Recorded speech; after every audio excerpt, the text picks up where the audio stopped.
golden door for hope and for opportunity here in the United States. I just today want to give you a quick preview of what you might expect and what you're going to see at Vespers tonight and at the installation Mass tomorrow. Tonight, in her wisdom, the Church gives us a time for prayer. Tonight is not a time for setting an agenda or me promoting my vision, but it's a time to ask for God's blessing in prayer and doing so together. Tomorrow at the installation Mass, the themes of my homily are going to highlight gratitude and the mission of the Church. You're going to notice that I will reference a number of times Pope Leo XIV. I will strive always to be obedient and respectful to him and also collaborate with his vision. I'm going to talk just about being a church who's made up of missionary disciples who want to go out and make disciples, and also to pass our faith on to the next generations. I'm going to talk about a church that builds bridges, goes out to the peripheries, engages the world, and lives her mission, a missionary church. These liturgies that we're going to be participating in the next couple of days have been planned by some wonderful and talented people. And most of the decisions of what you're going to see were made by them. They've spent a lot of time, work, and energy on them, and I'm grateful to all of them. One of the questions they asked is, what would you like to see in these liturgies?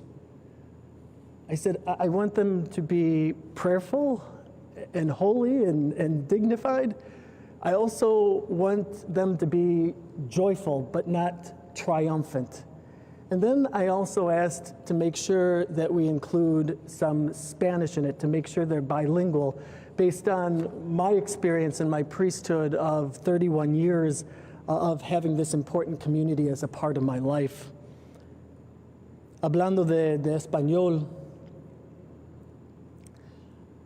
cuando predico en español, pues bilingüe, mucha gente ha notado que siempre empiezo en español y luego sigo en inglés. ¿Y por qué hago eso? No es porque yo creo que la gente hispana no entiende inglés o no habla inglés. La mayoría sí entiende todo. Yo empiezo en español simplemente para comunicar al mundo que la comunidad hispana es muy importante en la vida de la Iglesia Católica. Y también es una manera para brindar mi respeto, la dignidad y el cariño que tengo para la comunidad latina. Speaking of bilingual, tomorrow's first, at the Mass tomorrow, the first reading is going to be proclaimed by a man by the name of Samuel Jimenez Correas. I chose him specifically because he represents a specific part of my life. I met him at the mission in Central America in El Salvador, where I lived for 5 years. And there's actually a book that's written about his life. It's called Do Not Discard, written by Marlene Byrne. It's a story of faith, perseverance, goodness, and tenacity. Finally, I would like just to point out who is going to be gathered at these liturgies tomorrow and today. I hope that you notice that at these services, there of course is going to be Catholic hierarchy and clergy and religious and laity. There are going to be many representatives from the many New York faith traditions. Plus, we'll have people from government, business, labor, service, education, first responders, the arts. In other words, who's going to be there? Everyone. Everyone. To quote Pope Francis, when he would say, who's going to be there? Todos, todos, todos. This is good because New York is a place where the whole world lives and calls home. And the Catholic Church is universal, gathering and engaging everyone. I'm excited and I'm humbled to be installed as the 11th Archbishop of the Archdiocese of New York. I look forward to gathering with you tonight and tomorrow in the spirit of prayer, gratitude, and mission. Thank you for being here. Thank you for what you do. And at this time, if you have any questions, I'm happy to take some.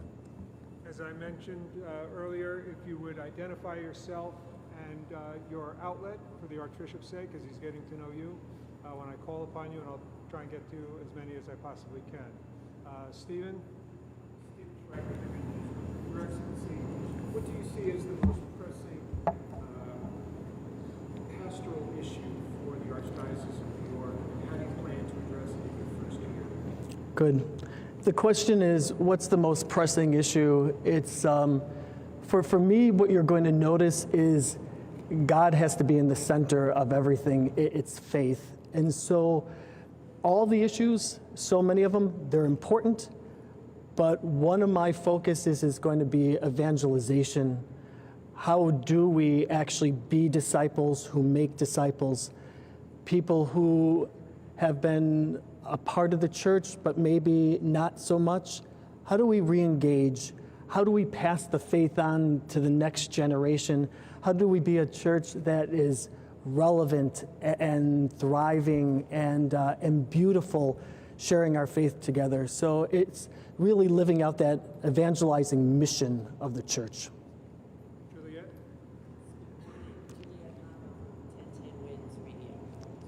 Good. So you mentioned that you will talk about Leo's vision. How do you interpret his vision and how will you carry out that vision? Sure.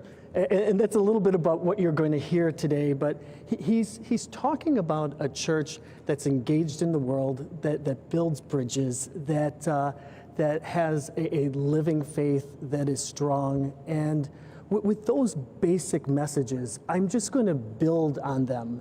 And what you've noticed also about Pope Leo, which I think is a very good thing, is he tends to listen more than he talks. And I also want to follow his model. I want to listen to what he says, understand it, reflect on it, pray about it, and then say, how am I going to help lead and interpret this for the people of God here in the Archdiocese of New York? Maya King with the New York Times. You're being installed at a new moment in the city's politics as well. I'm wondering if you've spoken yet to Mayor Mamdani or if you've been in touch with City Hall. Good, thank you for that. It's the question is the relationship with politics, and if I've spoken to the new mayor. The new mayor and I have not had the opportunity to speak yet, and I'm sure that I will soon have that opportunity. I look forward to meeting him and getting to know him. What I'm going to also be saying tonight is what I'd like to do as the Archbishop here is understand that in politics, in government, there are going to be things that we disagree on. There are. But I'd also like to make sure we pay attention to what are those things that we can work together for the common good.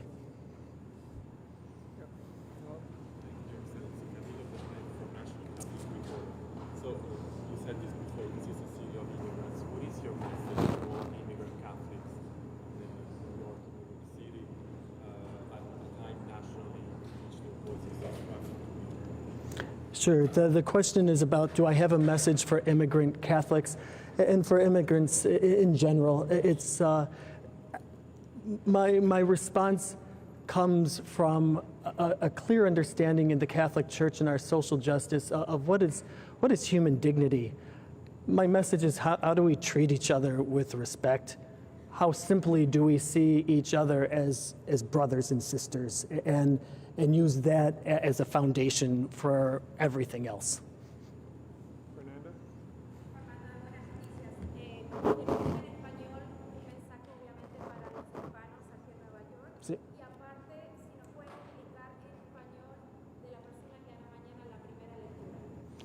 Sí, pues mañana en la primera lectura hay un hombre que va a leer que yo conocí en El Salvador. El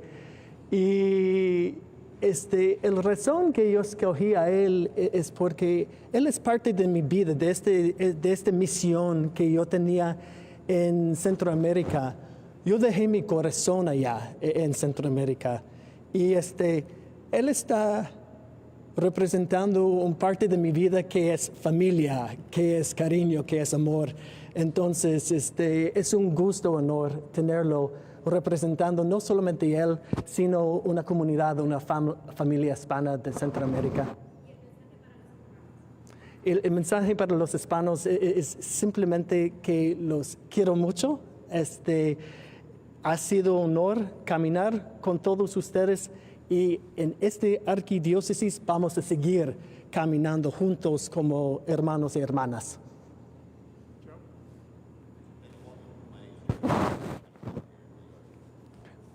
Good to meet you. Coming from a suburban, rather smaller diocese of Joliet, we reached a faithful of about 500,000. Correct. Here you are in New York with a faithful number, roughly 2.5 million, in what is the media, arts, finance capital of the world.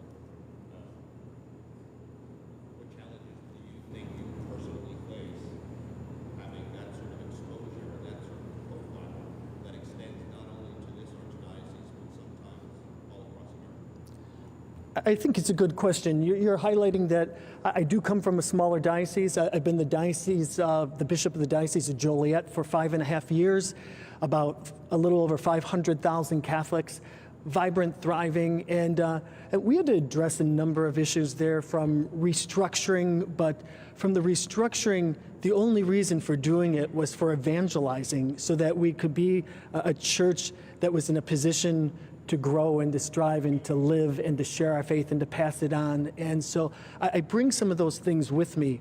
And at the same time, while Joliet was smaller, I also am a priest for the Archdiocese of Chicago, which is right next door to Joliet. And so I've also lived and worked in a larger diocese also.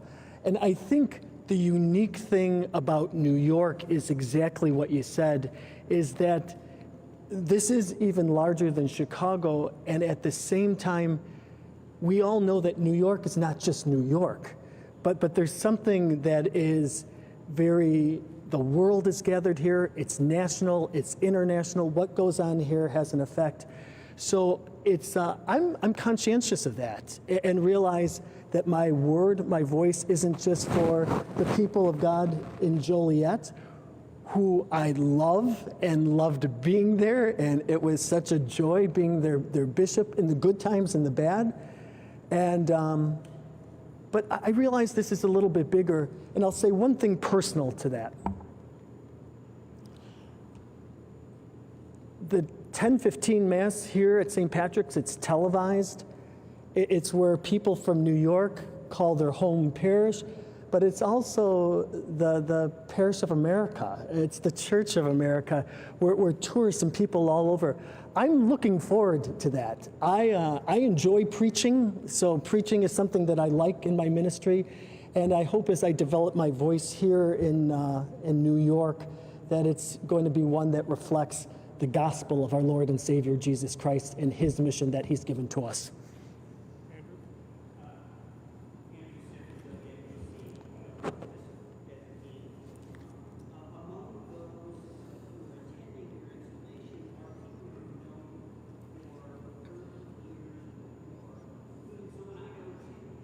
Yeah. Correct.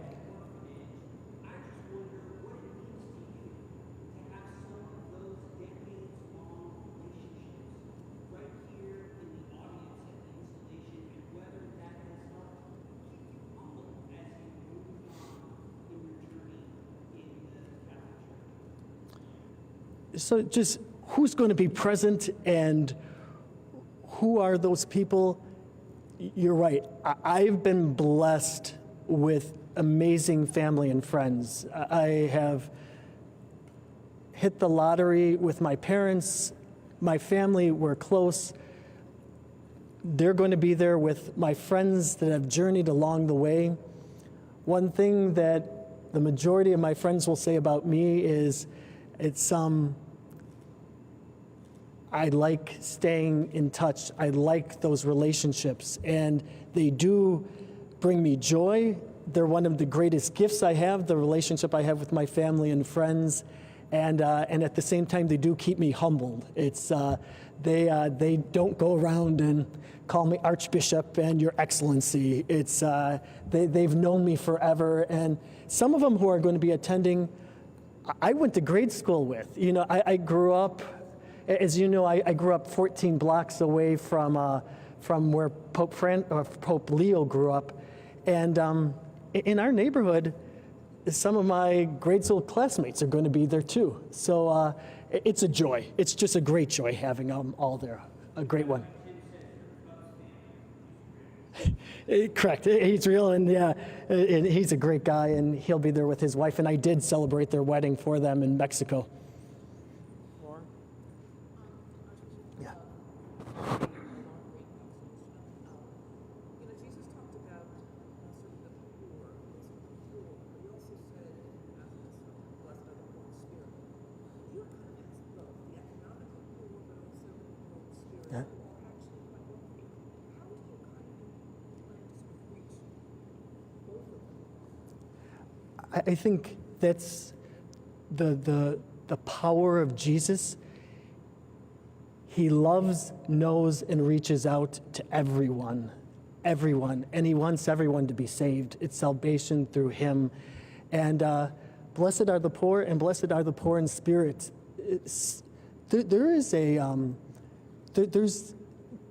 There's sometimes we all notice in our culture, in our society, a spiritual poverty.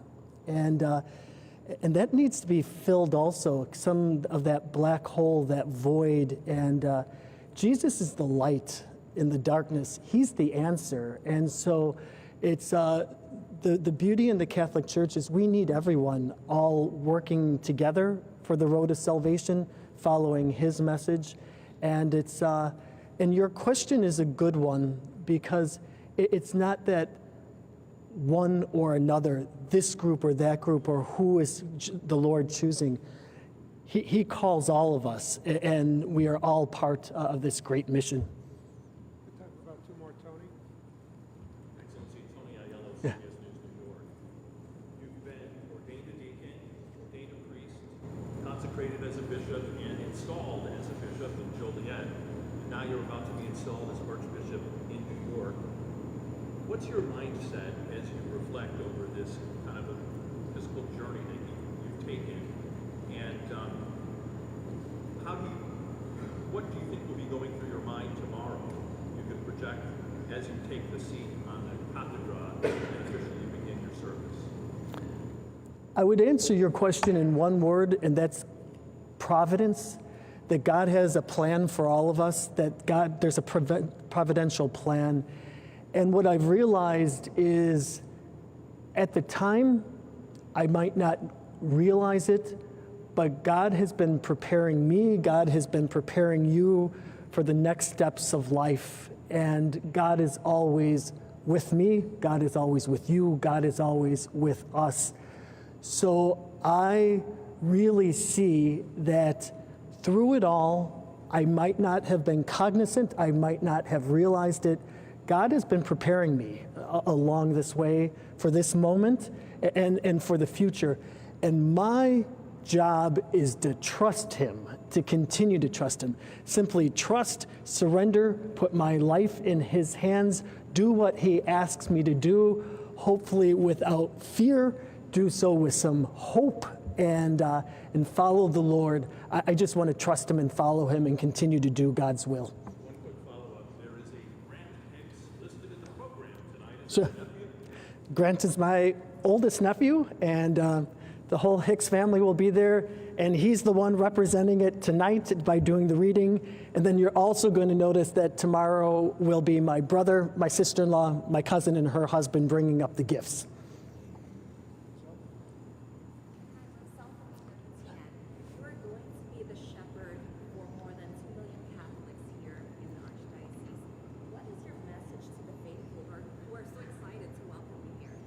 Yeah, you're asking, the faithful are excited about receiving me. I'm excited about becoming their shepherd.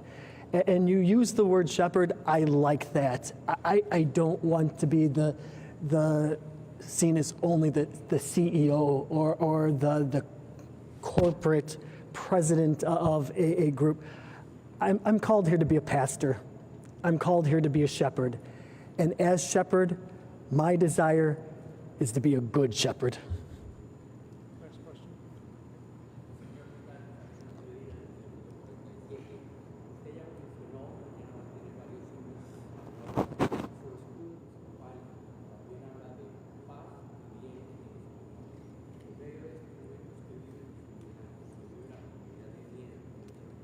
Así es.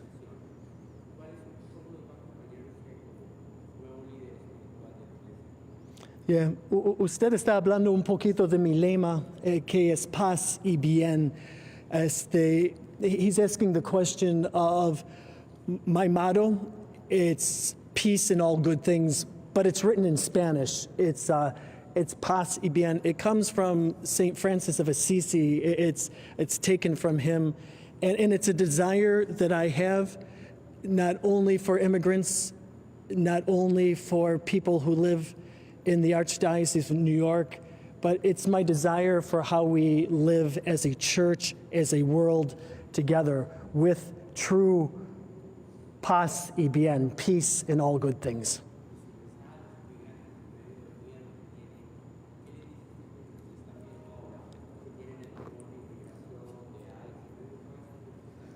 Yeah, it's mi mensaje para todos es el mensaje de paz y bien, es que entre el miedo, los problemas, como estamos arreglando todos los conflictos, poner fe en Dios, seguir adelante, pero con verdadera esperanza también, y también ser ejemplos de cómo tratar el uno al otro como verdaderos hermanos y hermanas, porque así tenemos que tratar todos, no solamente un lado a otro, pero todos hermanos y hermanas juntos. Thank you very much, everyone. Appreciate it. Thank you. Can I just end right here? He's saying goodbye to you, but I would just like to say thank you for being here. Thank you for the work that you do. I do want to work for the common good. I want to work for the salvation of souls. I'm happy, I'm excited to be here. Having you here together present, I'm grateful and look forward to getting to know you. If I can ask for one thing, please pray for me and know that I'm praying for you. And I ask God to bless you today and always. Thank you, everyone. Thank you. Thank you all very much. Appreciate it. This has been breaking news.